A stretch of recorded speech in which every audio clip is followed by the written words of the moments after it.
What's going on, YouTube? This is SG1 Sports, and you're watching our SEC football channel. Mark Rogers TV, the voice of college football, talking Florida football. We got Jackie Franchuli on the line from Rivals platform for Florida football and athletic. It's Gators territory. Jackie, how you doing today? I'm great. How are you doing, Mark? Doing great. Thanks for stopping by. And want to remind everyone that we talk with the best bloggers, broadcasters, and writers in the industry, plus analysis from myself each and every day. So lock it in right here with your subscription. And like the videos, share them to your Florida family, friends, your social media acquaintances, certainly. So spring football's in the books, 15 sessions, including the spring game. A lot to talk about, but in particular, I know, Jackie, that you're locking in on the safety position because there's just so many question marks. Defensive line, a depth concern. Yeah, so basically what we kind of demonstrated in the spring game was there's some concern in the secondary for Florida right now. When we saw the spring game, the defense struggled. Now, to be fair, both Grantham and Mullins said that their defense was a little bit more vanilla than normal. They didn't, open the playbook as often. But at the same time, although they didn't open the playbook, that doesn't mean that you can excuse safeties to be out of position, which they were. There are several occasions where safeties were out of position. At the moment, when we look at it, it looks like Brad Stewart and Donovan Steiner have been taking a lot of reps with the first team. But that also could be the case because Jaywan Taylor was injured a couple practices before the spring game, so he didn't factor into the spring game. But when you look back, you can see Jaywan Taylor and Brad Stewart took a lot of the first team reps during spring. And then Donovan Steiner took some second team, but they got beat quite often. And that's a question mark that we even had last year and the season was that the safety position was caught out a lot of times and were beat. And that's something that we're going to look at to see what Florida does. Trey Dean was moved to the start position this year, replacing Chauncey Gardner-Johnson. He showed that position is something that he feels comfortable in. Obviously, he's still learning. We don't expect him to learn a new position overnight, but he showed he had good progress. Now, the one guy that really impressed many of the people on this beat was John Huggins. He's number 2 behind Trey Dean at the start position. During the spring game, he had a pick 6, and during the spring, he was probably the most improved player on this roster. He's night and day from last year. This is the second season. He contributed a lot in special teams last year, but he grew a lot. And it seems like the star position fits him so well, but then he can also kind of sneak in and go into that safety position. And I think there's an argument to be said that maybe the staff might try to feel the need to move Huggins back to safety if their safeties don't perform. And that's something that we're going to be trying to see what's going to happen in the offseason. But also, you can also say Trey Dean might move to safety and John Huggins can be at star because he does show that he is able to play that position. So it's an area that we're going to be focusing on in the offseason because there's got to be a change in that position if they want to succeed in the secondary. Now, on the flip side, the O-line as well is one area where there's a little bit of a concern between the first and the second team. John Hevesy has said that, it's not going to be an overnight change. Just look at the second team that was made up in the spring game. Most of those guys were true freshmen. Florida had 4 offensive linemen that came in as early enrollees. So those guys were taking lots of reps of the first team, second team, and third team, something that generally you don't see that often. But because Florida lost so much from the last season to this season, they're going to have to try to bring in these younger guys in a lot earlier. So I expect guys like Kingsley Eggleston, which I'm probably butchering his name, but he actually took some reps in the second team at center behind Nick Buchanan.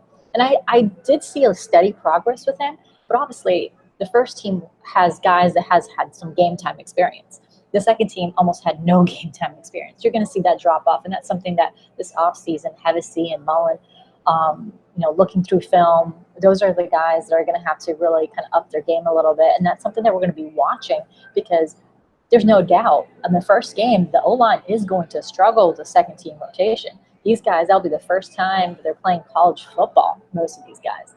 So that's something that's going to be progressed through the year. And it's going to be interesting to see how Mullen kind of adapts by his play calling, because that's something that we've seen earlier in last year where Mullen kind of changed the way he play called in a few games because he was trying to hide the fact that the O-line was still trying to find the best rotation, trying to find the best fit. So, Jackie, do you think it's a situation, whether it be safety or on the offensive line, where based on the recruiting and the expectations of the players coming in onto campus that, hey, we've got the guys that we need. They just need to be coached up. They lack experience. Maybe they're slow in developing at this point, or these are a bunch of 2 and 3 stars. I doubt 2 stars, but not necessarily guys that you would expect to be vying for positions of depth at Florida, but we're just going to have to patchwork it together with guys that aren't necessarily where we need to be someday.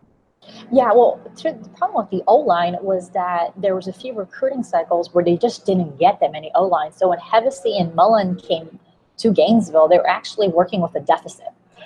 So they needed to really kind of regroup and get as much O-line as possible during the 2 classes, which they did. They recruited many offensive linemen, and they kind of built their depth that way. So now you're looking into these guys now developing. So that's why they're so young. You can't fault this staff. This is really a problem that started with the former staff. So now they're just kind of catching up, and these guys are trying to develop them a little further. So that's what the case with the O-line. Now with the safety, it's another issue with depth. They just had so much bad luck. Don't forget, Randy Russell was a safety that they recruited a few years ago, but then couldn't play anymore due to a heart condition. And then another safety, or DB, he could play safety or cornerback, was Justin Watkins. He was kicked off the team after some domestic violence allegations. And so, to be fair to the staff, they were dealing with some depth issues right off the bat when they got to Florida. So that's what they're doing right now. And that's what they did last recruiting class. They were able to bring, like, Kair Elam is not an early enrollee. He'll be going into summer. He's a corner. But then you got Jaden Hill that could possibly go to safety. He was an early enrollee, but he had an ACL tear during his senior year in high school, so he couldn't factor in the spring. Don't forget, you have Marco Wilson that didn't factor in the spring. He's a cornerback, so he can kind of go back to his position opposite CJ Henderson. And although Chris Steele is a corner, he's got that body and frame that could possibly move to safety if you're in really dire straits. So now they have the bodies that they were missing last year, because don't forget, last year they also missed out on Sean Davis for a few games after he was hurt, and he was hurt for a few practices early on in the spring as well. So a lot of this was just numbers. It was some bad luck with medical issues, an arrest, and then afterwards some injuries early on in the season where they had to move Iverson Clement, a freshman running back, to safety just so they had numbers at that position to practice. So I think once they're back healthy and they're able to get some of the younger talent on campus, they'll be able to move forward and have a little bit more success in that position. But they will also be recruiting that position heavily come this recruiting cycle, because I think safety and defensive tackle are the 2 positions that they need to focus on moving forward. Got Jackie Franchuli on the line from Gators territory. Join her right there on the Rivals platform for Florida Athletics. This is Mark Rogers TV, the voice of college football, discussion, debate, and analysis each and every day. If you want to help us build the channel, just grab the Amazon link in the description section below. Do your Amazon shopping there. Doesn't cost you a penny and helps us build the channel and keep the content coming. Of course, subscribe, share the videos, like, and comment. All right, recruiting. I guess the best way to draw recruits, if you don't know any other way, is you throw a barbecue. Everybody loves barbecue, especially football players. Just hopefully they ordered enough for a couple weeks from now. Yeah, Florida will hold their annual grill out. This is something that Mullen and their staff kind of started once they arrived. It'll be on May 17th, and we've got a lot of visitors already saying that they're going to be there. It's going to also be a key official visitor weekend. Obviously now with the early signing period, they're able to come in the spring and take their official visits early. Just some of the guys, Josh Braun is an offensive lineman. His brother, Parker Braun, was someone that they were kind of going after. Obviously he didn't choose Florida, but the Braun family is really well known among Florida, and they really like John Hevesy. So it'll be interesting to see what brother's decision, kind of how that impacts Josh Braun. So he's set to schedule to go there. Fidel Diggs, a 4-star defensive end, he's set to be at Florida as well. Major Burns, he is a 3-star corner out of Louisiana. He's set to be there at Florida. And a 4-star defensive tackle, Brannard Wright, will also be at Florida. Now, like I said, defensive tackle is a position that Florida is going to really recruit in this class. If you look down and break down the scholarship numbers, they only have 1 underclassman at DT right now, and that's Jalen Humphreys. He'll be enrolling in the summer. That's not something that they want. Most of the guys at the D line right now are upperclassmen. a lot of them will be leaving next year. So they really need to work on those numbers, either by grad transfers or transfers right now. They're looking to the transfer portal, or by going to the recruiting side as well. So that's something that they kind of noticed that they have a problem with. They don't have the numbers there, and that's something they're going to focus on. And that's why this grill out is so important, because they want to bring as many of those guys now.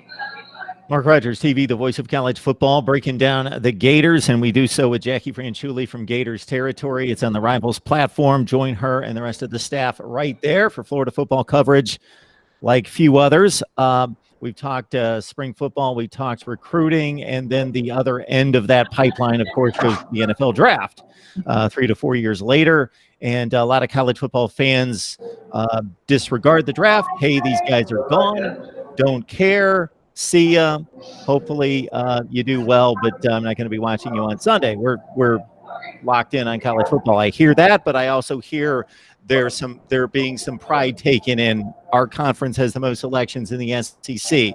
My team has more draft selections than yours does. They're better pros over the last 10 years than your team. And in rating the development process and the recruiting of Dan Mullen, of course, it's not just what happened at Florida. It's more so what's happened at Mississippi State, a team that has not flooded the NFL draft with prospects in the past, but set a record for the school with 3 products from the Dan Mullen regime moving on to the NFL. So that says a lot for Mullen. Yeah, and the NFL draft is huge for college football programs, because this is a recruiting tool that they can use. What better way to recruit a prospect than say, hey, did you see that guy playing in the NFL? I coached him, I developed him, and now he's getting millions of dollars doing what he loves. And that's what Mississippi State was, the years that Nolan had at Mississippi State, he's able to do that now. Seeing what those defensive linemen did and what they've accomplished by going to the NFL, you can say, hey, Dan Mullen was able to identify talent that was not highly rated, and then turn those guys into NFL prospects. And that's something that you can, talk to parents and talk to these players and say, this is what I was able to accomplish. Guys like Alex Smith, who's still in the NFL, was coached by Dan Mullen.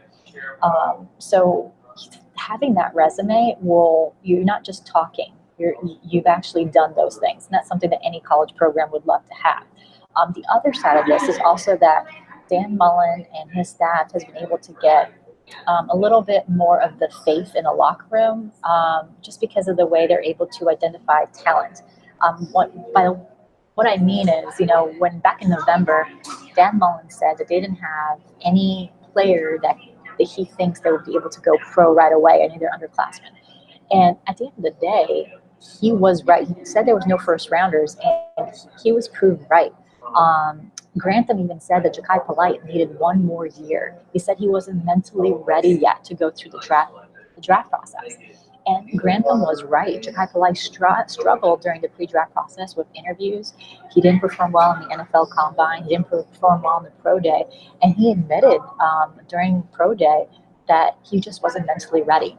So by then, basically, they didn't just talk about it. So they said it in November, December, and January.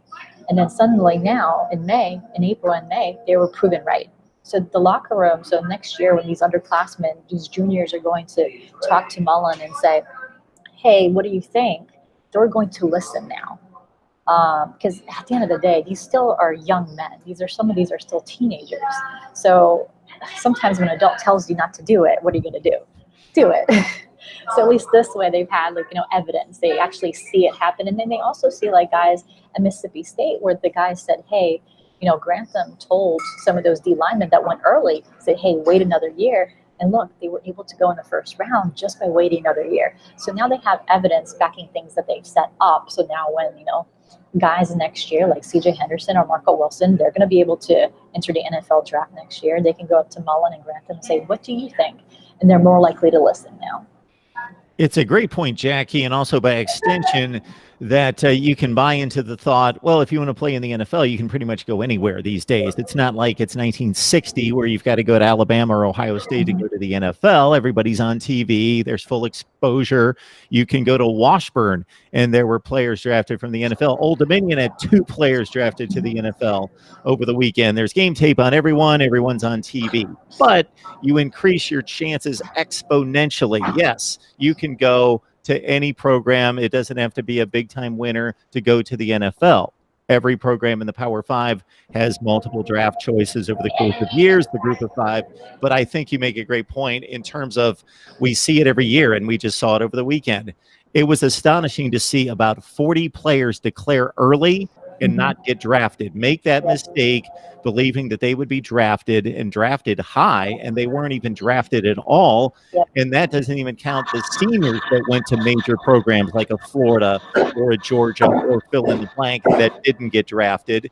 That coaching and development increases your chances. And if the coach, in fact, can prove that regardless of his locale, his school, that he develops your position, develops people in general for the next level, then that's certainly a great recruiting tool. Yeah, no doubt. And don't forget, Todd Grantham coached in the NFL and still has contacts in the NFL. So that also helps. And, when Dan Mullen, is talking to Bill Belichick at the NFL, at their pro day in Gainesville, that also helps recruiting as well. That's just optics. Anything that you can do to promote your program in this day and age is great for the program. Dan Mullen gets it. We always enjoy the conversation with Jackie Franciulli from Rivals. You can catch her and the rest of the staff there at Gators Territory. And, of course, right here at Mark Rogers TV, the voice of college football. Jackie, hope you have a great day. Thanks for stopping by. Thanks for having me, Mark.